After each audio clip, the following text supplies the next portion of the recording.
America, we stand for freedom.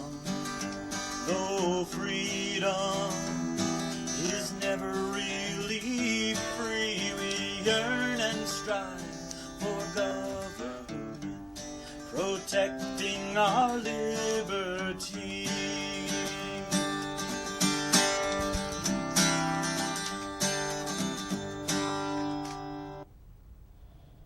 Good evening and welcome to Your Right to Know by the Fitchburg Republican City Committee. My name is Mary Lotze and I'd like to welcome you to our show this evening. Tonight, by popular demand, we have a special guest back with us, and that's Sheriff Lew Evangelidis, High Sheriff of Worcester County. Welcome. Indeed, Mary. It's always great to be back on Your Right to Know. Thanks for having us. Well, and thank you for coming back. But today you brought some good friends of yours, and one real special good friend. And you know what they say about dogs and following dogs and babies. So we really need to cut this short and get right to our segments. But the last time you were here, we talked about some of the special programs that the Worcester County, that you have brought to the Worcester County Sheriff's Department. And so we want to feature those tonight. So I'd like to get right on to introducing Lt Tom Chabot of the Worcester County Sheriff's Department, and a very special guest, and that's Nikita, the drug detecting dog. Welcome, Lieutenant Chabot, and certainly welcome, baby Nikita. You are a doll. Thank you for having me. Tell us something about Nikita, because I know Nikita has a very interesting story of being a rescue dog. Right, Nikita, he was 6 months old and he was rescued from Puerto Rico, and he's what they call a SADO, and the Sterling Animal Shelter in Sterling, Mass. Has a program where they bring the rescue dogs from Puerto Rico and they adopt them out.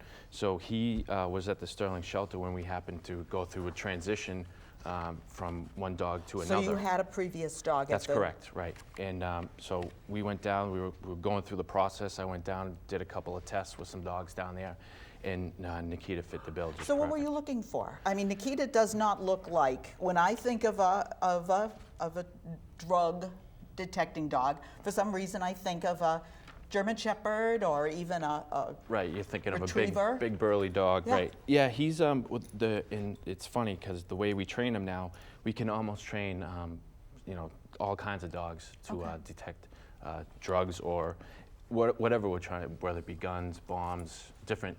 Dogs can do different disciplines. So he fit the bill perfect. We were looking for energy, drive. And his small size for the work that he does ends up being a benefit as well. Well, and I think something we were talking about is you actually find it beneficial to have a small dog, a dog that has a lovely face, really a lovely face and a lovely disposition, because it's not a menacing dog, so it doesn't put people off. Is that right? Well, Mayor, what we found when I first became sheriff, we did have a canine department. And it was expensive, and there was questions about whether we needed to maintain it. I felt it was important to keep both a bloodhound who could do a trail, get trails and sniff things out that way, but also to have a drug sniffing dog for institutional use as well as in the community. So we kind of pared the program back, but we maintained both aspects of it. So we had, in that time, Sergeant Chabot is now lieutenant, had been leading one of the dogs that we had in the drug sniffing department. He was retired, so we started to look at the new way. And I thought, economically speaking, we could go to shelters, get a dog for free. And Lieutenant told us that he'd be able to get this dog trained through another sheriff's department for free, and that he would be the best dog to utilize for searching inside the institution. Inmates are always trying to sneak things into a jail. It's just a fact of life. So we want a dog that wouldn't be terrifying to people, but a dog that would actually do what they call a passive alert dog. He would be the ability to walk up to inmates, even to people visiting, or be used in the community in a way to sniff out drugs. And he is very sophisticated, and he can sniff out things all the way to prescription medications, which are practically odorless, through the training that the lieutenant has given him. Where has Nikita received his training? Nikita receives his training through the Plymouth County Sheriff's Office. They run a regional canine training facility, which currently there are about 120, 126 dogs throughout the state that they train, and it's free of charge. Now, when you say they train the dogs, do they also train you with the dog? So you have to go through the discipline. Correct. Everything also. he does, I do with him, because we both have to work together as a team, because we're a team. So yes, we do the training together. We travel to Plymouth twice a month for in-service just to make sure that Even now? That's correct, just to make sure that he's still, they issue the certificate, so we want to make sure that he still meets that cert requirement. Now, Nikita lives with you. He is your dog. Right. As is true of the former dog.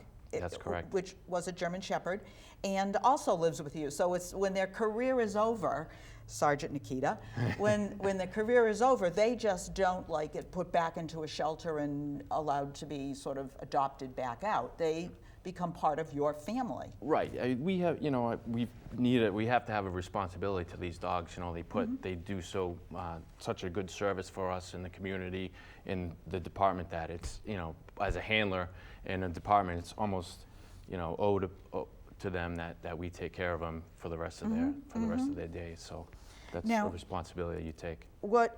As an example, what does Nikita do on a normal day? What do you and Nikita do on a normal day? On a normal day, at the Sheriff's Office, we really take a proactive approach in making sure the narcotics are not being smuggled inside the jail. So we're doing visits, we're doing mail, incoming mail into the facility.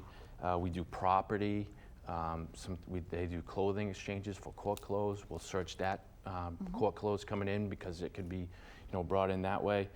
And cell searches. Anytime someone inside the jail requests a cell search, we go right down there. We do the search. So we really take a proactive approach, and we have another dog in training currently that's also going to assist us down the road. It's the another same, shelter? That's another correct. Shelter? From the same shelter. Is that because, now you have a second dog, is that because you find that these dogs work so well in doing what they do in the prison, in the community, that it's beneficial for you to have? Right, it's beneficial in, just like the sheriff said, in the cost-saving way, but also they just work really, really well for us. It's been a, you know, I think a very successful program so far. Now, when you go out to schools and things, I know you spend a lot of time in the schools talking to students and all in the face-to-face program. Do you bring Nikita to events like that? We've brought him out just last week. We brought him to an event. Not to detect, I mean. Well, no, we've actually had calls from police chiefs that have asked us to come out during searches of schools because they suspected there were drugs being smuggled. He is, the biggest thing that Nikita is in my mind is a deterrent. People inside the facility know we have a very sophisticated drug sniffing dog. That will deter people from trying to smuggle drugs in. And we've got, most importantly, our officers' safety is always at risk inside the facility. But when you've got drugs that can get smuggled in every institution in America, they're trying to. If these inmates find a way to get high, they endanger themselves, they endanger our officers. Right. This is what this program is set up to do. We are doing everything, including, and most importantly, is letting the community know, zero tolerance, this guy's gonna find them if you try to get them in, and you'll be held accountable if you get them. So, but we use them in the community, in schools. We've had departments call us to utilize them for search warrants. We've had departments call us to sniff vehicles in parking lots. Sure. And in just bringing them to let young people know that what we do as a department, in addition to what you normally would think of as keeping bad and criminals off the street and rehabilitating people, we also have other services the Sheriff's Department can do. And Lieutenant's just a great spokesperson for our office, really great. What would be the cost of keeping a dog? I mean, I know it's a cost saving, but there's also a cost to keeping a drug detecting dog. Well, it's you know, we're in a unique situation where he has such a support network behind him because our vet care is donated. Oh. So it's pretty much just the cost of food, you know, and to transport him around. That's pretty much our cost. So. And I would assume that you would have to hire several more officers or staff members if you didn't have the drug sniffing dogs, but even then, with additional staff, they still couldn't be as effective as Nikita in taking care of the jail or the prison. I'll say one thing, Mary, to you, then if you have a moment, I want the lieutenant to explain it, but one of the things we're really proud of is not only is he such a great story, but he also was a rescue dog. And we had a PBS show, Academy Award-winning show, that was called Shelter Me. And this was a show that came out, and it's a nationally not Academy Award, but it was an Emmy Award winning show. It came out, read about Nikita, came out with a film crew for 3 days, went to Lieutenant's house, and they're going to broadcast that probably this summer nationally in the country. And Nikita is the star of the show. Channel 2. Channel 2. In Correct, Boston. Yep, Boston PB, yep. Oh, that's so exciting. And, you know, I mean, look at him. He's very docile, very relaxed. Again, I'm surprised at the breed, but I'm surprised at his behavior. Now, I know that there are some hints that you have because you're going to show our viewers a little bit of Nikita going through That's correct. his paces. Right. So if you could explain what you're going to do to set Nikita up for this. So Nikita is a food reward dog. So he. Aren't we all? Yes, right. And it works very well for him too. So we will hide things, and he'll search and find things, and we'll reward him with food. So he's unique in that every day, even when we're not working, he still has to eat out of my hand. He never eats out of a bowl. So we'll do a little cue here. So Now this one, Lieutenant, sort of lets Nikita know, okay, we're getting ready to go to work now. He's sort of giving him the cue, correct? Right, so he knows as soon as the pouch opens, he sees the collar, he needs to sit, so that's one of his cues. So I'll put the collar on him, and that's just another indication that I'm giving him a little bit of food. Now, and just for our viewers, we have a couple of tote bags set up here. And one of the tote bags, we would have more, but we are limited in space. One of the tote bags has some synthetic drugs. Now watch what he does if he smells something. He's trained to do what, Lieutenant? He's gonna sit down, and he's gonna show me with his nose where he's getting the odor from.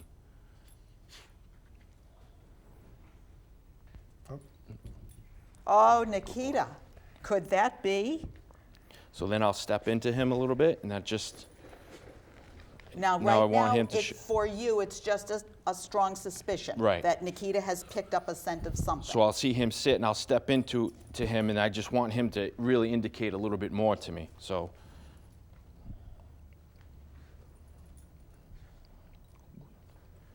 Kind of give him there we go. Boy.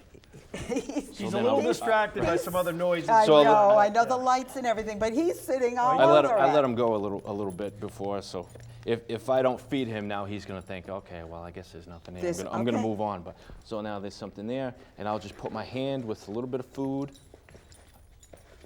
right where the odor is.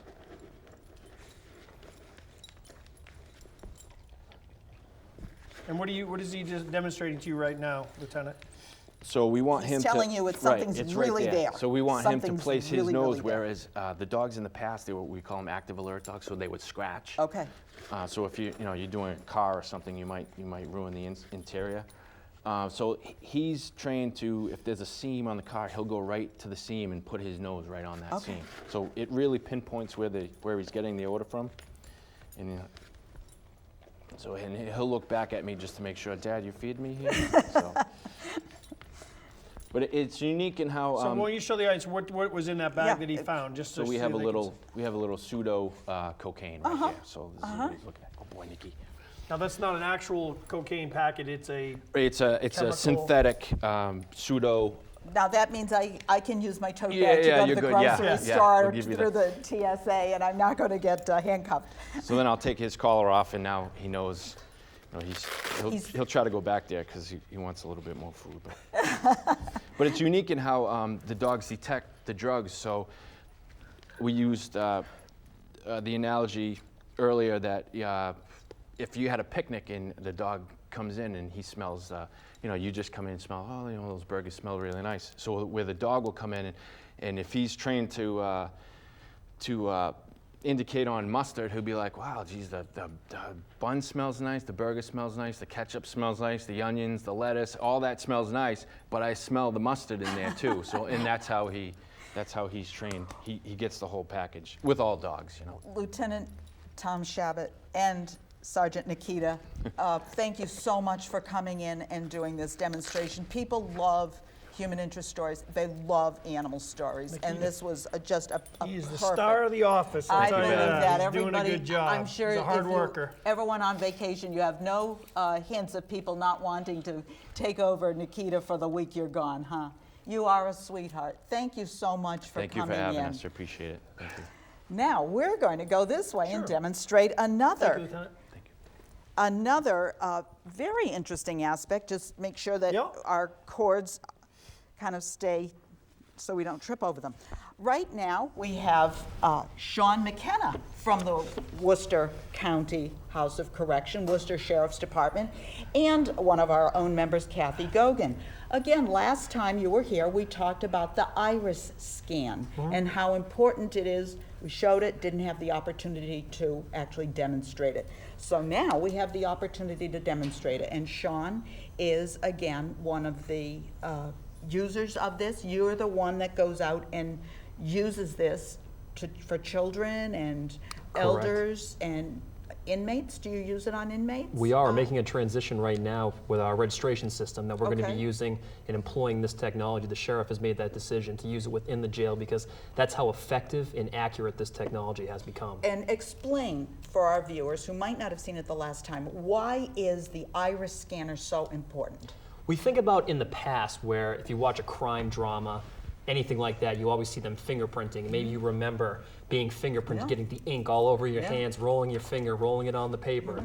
That technology's gone by the wayside. Fingerprinting is still crucial because you leave that residue as far as recovery, but what we've made the transition to is biometric technology. Okay. Using lasers, using high definition pictures that can collect data points and store those data points in a database that we can access in a future date to help in recovering somebody or tracking somebody down. And the technology is so specific that it's even more specific than a fingerprint, 10 times more specific to be exact. And what we have found is that if we track this information and we centralize it in one location, we can identify people throughout the country, no matter if they go missing in Massachusetts, in California, in Alaska. This information is centralized so that police agencies, social services agencies can access it and hopefully bring those people home. Well, you know, one of the things that I was thinking of, and I do have to ask you, in the case of you may not know this answer, in the case of a cadaver, Yes. if they find a cadaver and they're trying to identify this individual, how long do the eyes remain viable for this purpose? It's amazing that the eye is the only part of your body that doesn't change from age 1. No matter how big you grow, your irises and your eyes stay the exact same size. Okay. When you expire, what happens is your iris is actually rounded, your eye is rounded. And once you expire, your eye almost flattens out. It flattens out. So the technology will not work once you expire. Gotcha. What law enforcement would turn to then is fingerprinting or dental records. Bones, to identify x-rays, that things person. like that. Correct. Okay. Yep. So who would be the people that you would most want to use the iris scanner on? Let me just, I want to Yeah. just Shawn is a great history. He's been a firefighter, Oh. EMT. He's done emergency response. He works with our department. He brings a great knowledge of just sort of dealing with the public safety issues. So when we first had the iris scanning, I was noticing in sheriff's departments around the country, people were moving away from the flat-out laser fingerprints even, and moving into iris scanning one's iris 10 times, as Shawn said, more identifiable than a fingerprint. It is the future of identification. So when we first started the program, we invested the money in the program so we could scan seniors' eyes. Because seniors with Alzheimer's or dementia could find themselves confused. Sure. And if they're in our database and a police department contacts them or gets a call and scans their eyes, they can immediately know who they're dealing So with. you maintain the database? No, we do No. it through we maintain it, we enter it into a national database. National, Shawn can okay. explain all that. I All just right. wanted to say that when we first did this, it was with seniors. Then we thought, well, there's thousands upon thousands of young people in Worcester County. I know go when my missing. children were growing up, I wanted them fingerprinted. Well, now we have the ability to go to the next generation of identification, which is the iris scan. When we told Shawn about it, he was excited. He runs this program now, and Yep. he is bringing the iris scanning not only to seniors, but to children throughout Worcester County. And we're kind of just rolling it out over the last few months. So it's his program, and I just want to say that's kind of how it came into be. Now, how about if you demonstrate it on Kathy? Because I want to see how it works, and then I want to know your experience with having it. The beauty of this system is that it's completely painless.